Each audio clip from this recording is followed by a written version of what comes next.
Assalamualaikum warahmatullahi wabarakatuh. Kembali lagi di kelas pemasaran digital. Kali ini kami dari kelompok 4 akan mempresentasikan sebuah topik yang berjudul The Impact of the Digital Media and the Technology on the Marketing Mix. Sebelumnya, perkenalkan, nama saya Muhammad Rizky Pahlevi. Pada kesempatan kali ini, tentunya saya tidak sendiri. Saya akan dibantu oleh teman-teman saya. Ada Mas Davincian, Evan Yudi, Crescentius Ronald, dan Roni Setiawan. Nah, sebelum masuk lebih jauh, kita perlu tahu dulu nih, apa aja sih yang akan kita pelajari dalam materi ini. Perlu untuk teman-teman ketahui, pada kali ini kita akan membahas 6 pokok bahasan yang meliputi 1. Introduction atau pemaparan dan pengertian dari apa sih itu digital marketing dan marketing mix. Kemudian yang kedua ada product. Yang ketiga ada price. Kemudian yang keempat ada place. Yang kelima adalah promotion. Dan yang terakhir ada people, process, and physical evidence.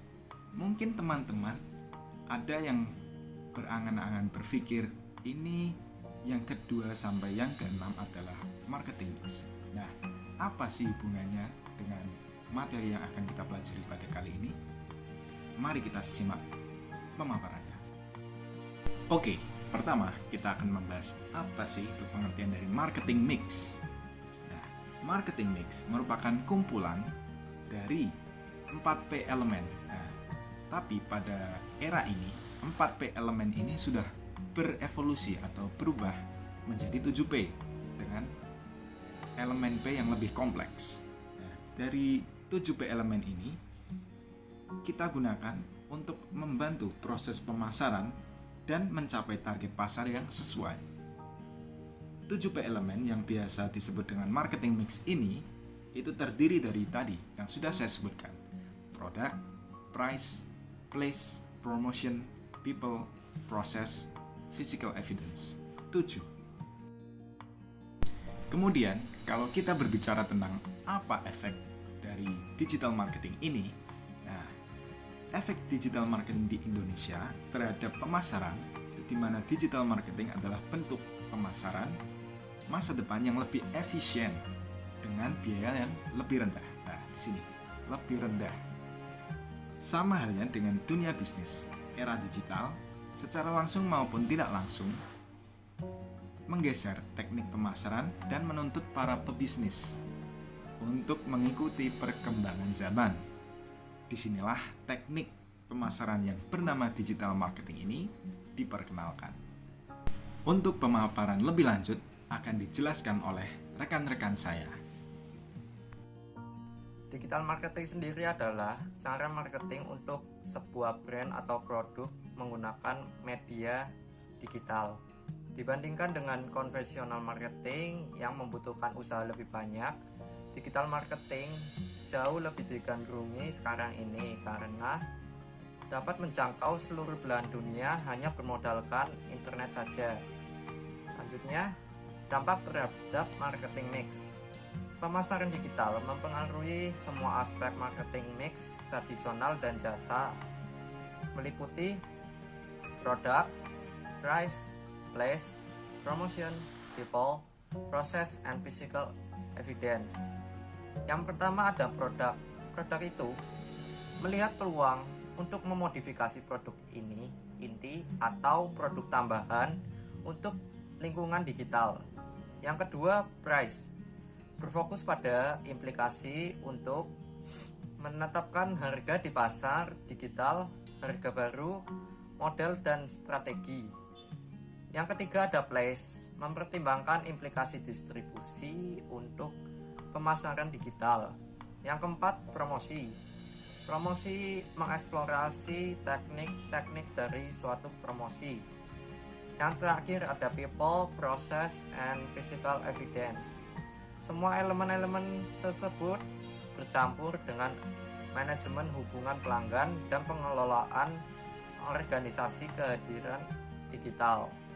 Yang selanjutnya itu digital marketing pada poin-poin marketing mix. Yang pertama ada produk.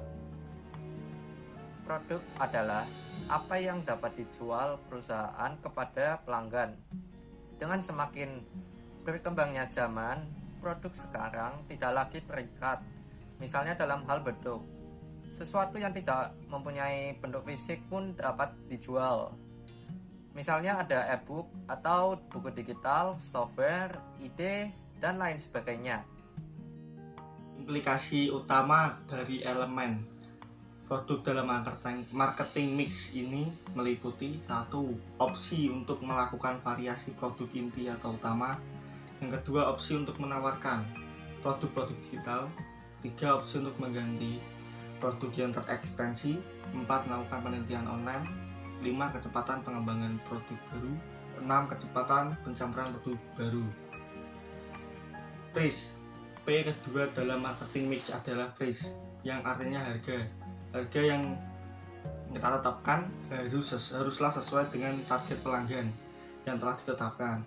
Dibandingkan dengan pemasaran di dunia nyata, pemasaran lewat digital relatif lebih irit dalam hal biaya. Hal ini dikarenakan kita hanya perlu membayar biaya posting iklan, desain, atau bentuk penawaran melalui internet.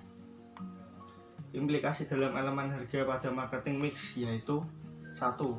Transparansi, kenaikan harga, dan implikasi dalam pemberian harga. 2. Penurunan harga, termasuk komodisasi. 3. Pendekatan penetapan harga baru. 4. Struktur atau kebijakan harga alternatif. Place.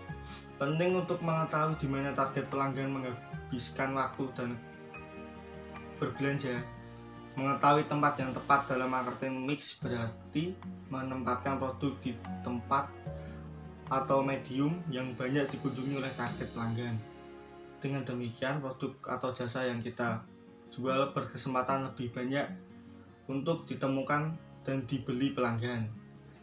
Place dalam digital marketing tidak terpaku pada direct selling di tempat, melainkan dilakukan dengan sistem online market dan sosial media market. Implikasi utama dari elemen lokasi pada marketing mix ini meliputi: 1. Tempat jual beli. 2. Struktur channel baru. 3. Konflik dalam channel. 4. Organisasi virtual. Bayangkan dalam marketing mix atau bauran pemasaran kembali mengingatkan pentingnya melakukan promosi. Menggunakan internet, kita dapat lebih mudah untuk menargetkan pangsa pasar yang kita incar. Misalnya untuk negara tertentu, komunitas yang mempunyai hobi spesifik, atau kalangan umur tertentu. Hal ini ditunjang dengan tidak perlunya kita mengeluarkan biaya transport untuk melakukan survei. Cukup memakai survei secara online atau menggunakan yang sudah dibuat oleh orang lain. Lalu implikasi utama dari elemen promosi pada marketing mix ini meliputi: 1. Mereview cara baru dalam mengaplikasi setiap elemen bauran komunikasi seperti pengiklanan, promosi, penjualan, relasi publik, dan direct marketing. 2. Mengawasi bagaimana internet digunakan dalam berbagai proses pembelian. 3. Menggunakan alat promosional dalam membantu manajemen hubungan pelanggan. Kelima dalam 7 marketing mix atau bauran pemasaran adalah sumber daya manusia. SDM merupakan bagian paling penting dalam suatu perusahaan. Merekrut SDM yang tepat merupakan kunci untuk memajukan perusahaan. SDM yang dimiliki perusahaan juga mewakili nilai dan citra perusahaan. Oleh karena itu, SDM dalam era digital marketing dapat membantu pelanggan membangun rasa nyaman dan loyalitas terhadap brand dan produk yang dijual melalui media digital. Proses adalah unsur keenam dalam konsep marketing mix. Proses mencakup rangkaian setiap tahap pemasaran dari perusahaan ke pelanggan. Unsur ini juga mencakup pelayanan dan proses transaksi antara perusahaan dan pelanggan. Penting untuk memastikan bahwa pelanggan mendapatkan pengalaman yang menyenangkan dan memuaskan di setiap proses transaksi sampai barang diterima. Digital marketing membantu upaya evaluasi di setiap tahap untuk meningkatkan brand awareness hingga jumlah pembelian melalui survei pelanggan. Physical evidence. Unsur terakhir dalam marketing mix adalah physical evidence, yang berarti bukti fisik perusahaan. Dalam menjual produk atau jasa, pelanggan membutuhkan bukti fisik untuk menjalin hubungan bisnis yang lebih nyata.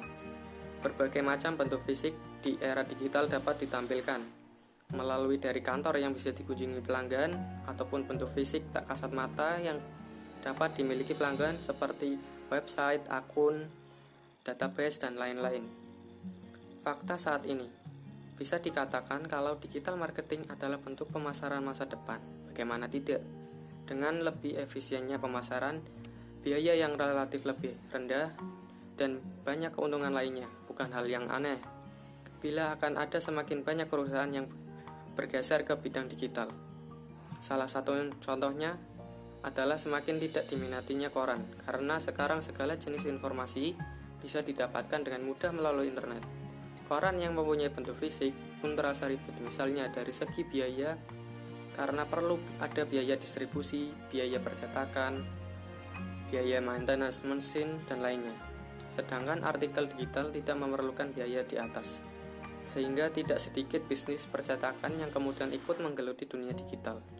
Misalnya Kompas yang ikut membuat website untuk membuat artikel dan berita secara online. Oke, itu tadi adalah keseluruhan pemaparan yang kita bahas dalam materi ini.